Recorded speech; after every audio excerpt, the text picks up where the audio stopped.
Monsieur le Président du Congrès de la République portugaise, me trouvant dans l'impossibilité de continuer à exercer les fonctions de Président de la République, et ce pour des raisons de santé, je viens remettre entre les mains de votre Excellence le mandat dont vous m'avez chargé en date du 6 août 1923 en ce même Congrès de la République. Je demande à votre Excellence d'avoir l'amabilité de transmettre au Congrès mes salutations ainsi que mes vœux personnels à chacun de ses membres. Santé et fraternité.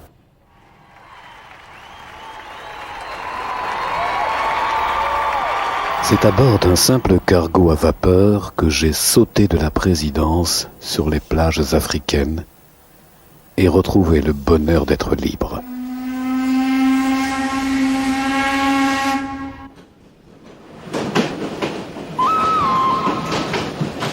Mon départ du Portugal n'a été suivi ni de regrets, ni d'un quelconque remords. D'ailleurs, je n'ai emporté avec moi ni livre, ni papier, ni même une note qui puisse me rappeler ma vie politique. J'ai ouvert dans ma vie une page parfaitement blanche.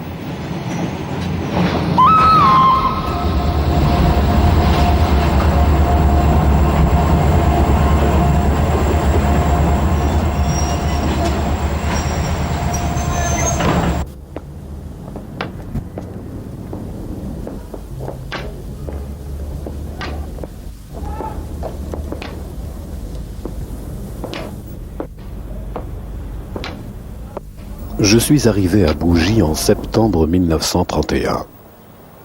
Je la connaissais déjà. C'est l'une des plus belles régions que possède l'Algérie.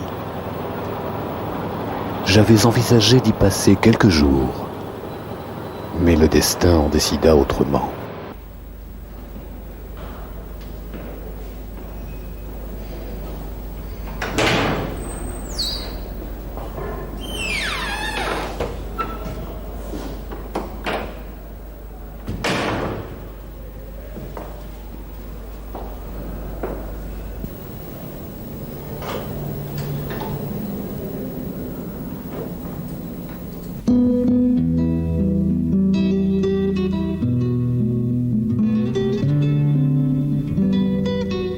Le panorama qui s'offre à mes yeux, depuis le balcon de ma chambre, est magnifique. Et je ne me rappelle pas d'autre qui puisse le surpasser en beauté. L'enchantement de la mer est pour moi chaque fois plus intense. Et je ne peux me faire à l'idée de vivre loin d'elle.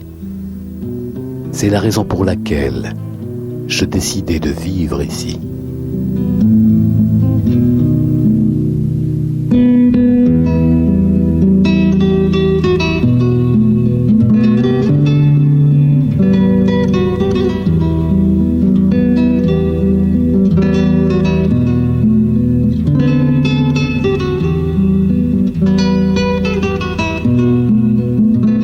Dès mon arrivée, je me suis senti enveloppé dans une atmosphère douce et accueillante qui me captivait et me retenait. Je m'attachais peu à peu à cette terre et me familiarisais avec son environnement.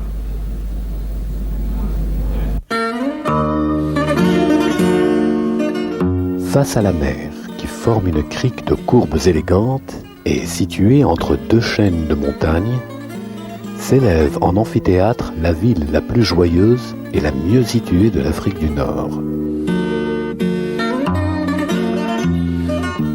Vue du port, ces maisons étagées et ces ruelles qui montent forment un ensemble de lignes verticales dominées par le mont Ladaguraya, la Sainte de Bougie.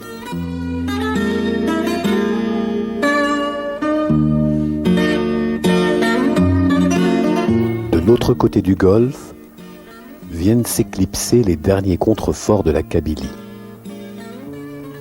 L'endroit jouit de ce double enchantement. D'un côté, la mer sereine et bleue, de l'autre, une chaîne de montagnes ininterrompues qui se hisse à l'horizon. Bougie est une sorte de Sintra au bord de l'eau.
Mon cher Joachim Leitao, votre lettre de décembre dernier n'est pas du genre à laquelle on répond en quelques lignes. Vous connaissez l'état de ma santé, et je suis persuadé qu'indépendamment de cette excuse, vous m'avez déjà pardonné cet étonnant silence. Quant au retour au Portugal, j'ai beau vouloir l'envisager, je ne peux hélas l'entreprendre, même transporté sur un brancard.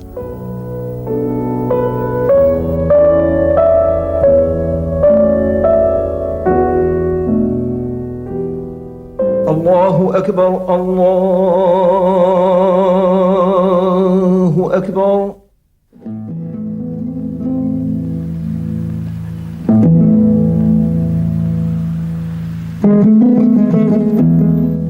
Né et élevé en Algarve, à l'époque où les nourrices racontaient aux petits-enfants des légendes de mauresques enchantées, et où l'on respire aujourd'hui encore quelque chose de musulman dans l'atmosphère, dans la langue et les coutumes. J'ai ainsi été préparé pour apprécier les ivresses de la poésie arabe.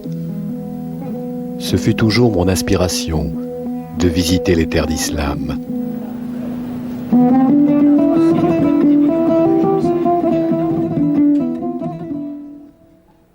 Vieux comme je le suis, si je devais changer de nationalité, ce serait parmi les musulmans que je la chercherais. Tout m'invite à prendre une telle décision.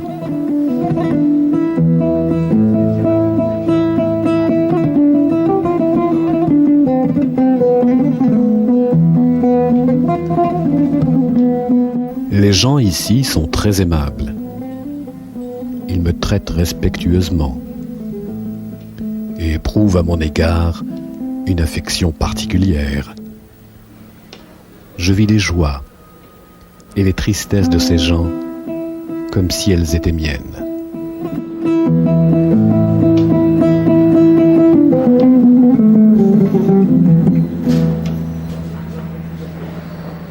Le spectacle de la rue ne m'a jamais autant intéressé et surpris que maintenant. Je regarde le ciel, la mer, les montagnes, les paysages, avec la curiosité enchantée d'un ressuscité.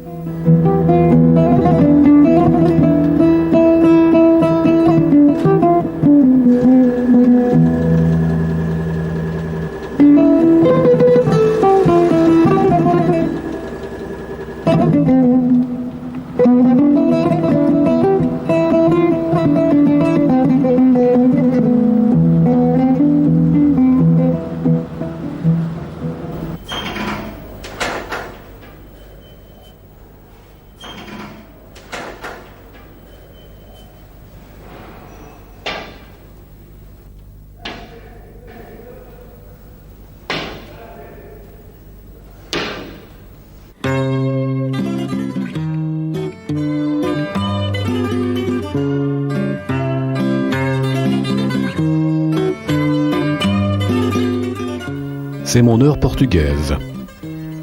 Je l'ai appelée ainsi parce que c'est l'heure à laquelle je reçois le courrier de mon lointain pays. J'apprends les nouvelles de mes amis, de mes filles et de mes petits-enfants que je ne connais pas. C'est l'heure la plus heureuse de ma vie d'exilé.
Je sors rarement de ma chambre, ce qui limite la sphère de mes déplacements. Dans cet isolement monotone, je trouve toujours un motif de consolation pour mes tristesses et un peu de baume pour mes blessures, qui même si elles demeurent secrètes, sont réelles, profondes et douloureuses.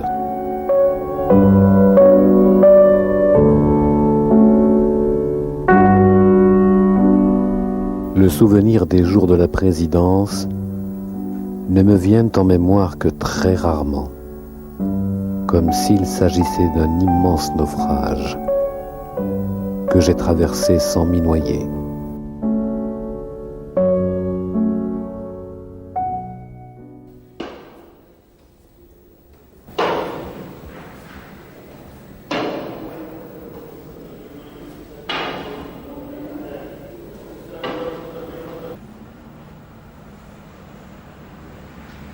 Le chiffre 13 m'a toujours porté chance. Il m'a accompagné durant toute ma vie. Il y a des coïncidences curieuses avec ce chiffre. J'ai été diplomate à Londres pendant 13 ans. J'occupe à l'hôtel la chambre numéro 13. Et j'entame aujourd'hui ma 13e année d'exil. Il est possible aussi qu'elle soit la dernière de ma vie.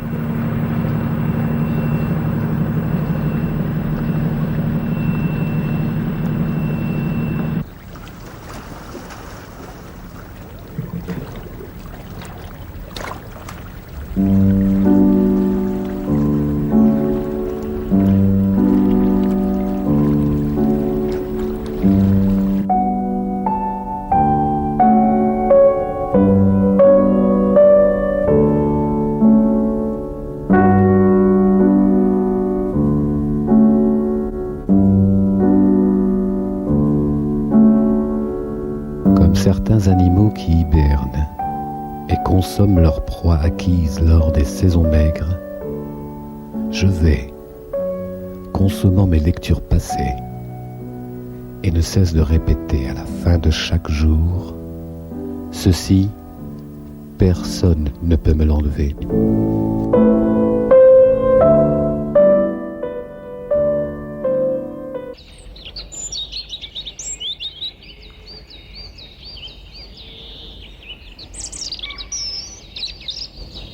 Quel joli cimetière! Cela doit être une consolation de reposer ici, mais avec la certitude de ne pas être dérangé.